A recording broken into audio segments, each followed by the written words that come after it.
Balloon. Once in a while, a long while, you have something excellent coming out of China. And this is it. This is such a rare event. I'm being facetious, mean, and silly here. Um, in thinking China as a bully, China as the biggest threat humanity will face. In that when it will become all too powerful, surpassing America, then um, it will be terrible.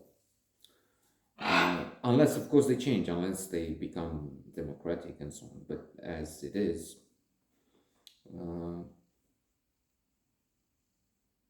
they will rule, and we have to look at Hong Kong, Tibet, and this film to see what happens. So this is Tibet. Key Q. We're talking about, which explains in large part why this is so very good. Where it Han Chinese. Now, I'm just again, of course, they make, and they've been making for a long time, wonderful movies, except for the propaganda, except for what they turn out now. Wolf Warriors crushing the Americans.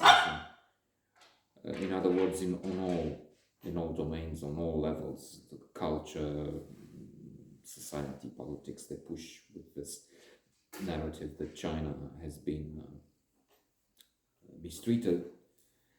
They need to pay back, and they will do so. They are coming up strong. That's the message. Excellent director and writer, Pema Seden, if that's how I should read it.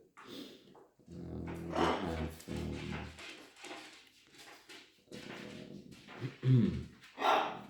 the old world. I mean, the life in those areas is pretty much what we could have seen some centuries ago, except for the odd motorcycle and some of the amenities of modern life.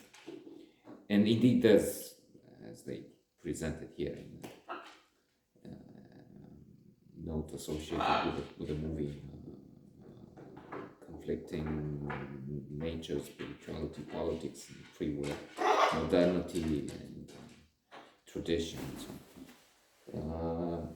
But it looks as if it's very far behind from a Western perspective. And it is. We have this thing which is taking place in China, communist society, where supposedly all animals are equal. Only some animals are more equal than others. That's the well-known quote from Animal Farm, George Orwell, which is so true. We know it. We've had this here. And let me again boast. I am in Newsweek, quoted by Michael Myers, the then correspondent for this part of Europe for Newsweek. So I have quite a few lines there where I'm quoted, because I took part in the revolution against communism, against Ceausescu here. And in China, you have all of them equal, communists, but then there's so huge differences. For instance, in the cities and the countryside, people from the countryside, in fact, are not allowed. They don't have equal rights. Clearly, they're not allowed to enroll their children in education in the cities, and there's so much more. There's such a horrendous society, arrangement with a tyrant, Xi, on the top, dictating everything, and with the COVID policies, and then having newspapers, media worshipping sycophants and that, and alas, brainwashed citizens. There was, to end with, in The Economist, In fact, it was a podcast associated or from The Economist, not a publication as such. A reporter from them went to the border between China and Soviet Union, and the ordinary citizens expressed admiration for Putin, who is so powerful, and that's how they see themselves, the world. And they will have to take Taiwan, and they will. I mean, that's clear. Again, except for the case where it will be a big blow up and we all die in a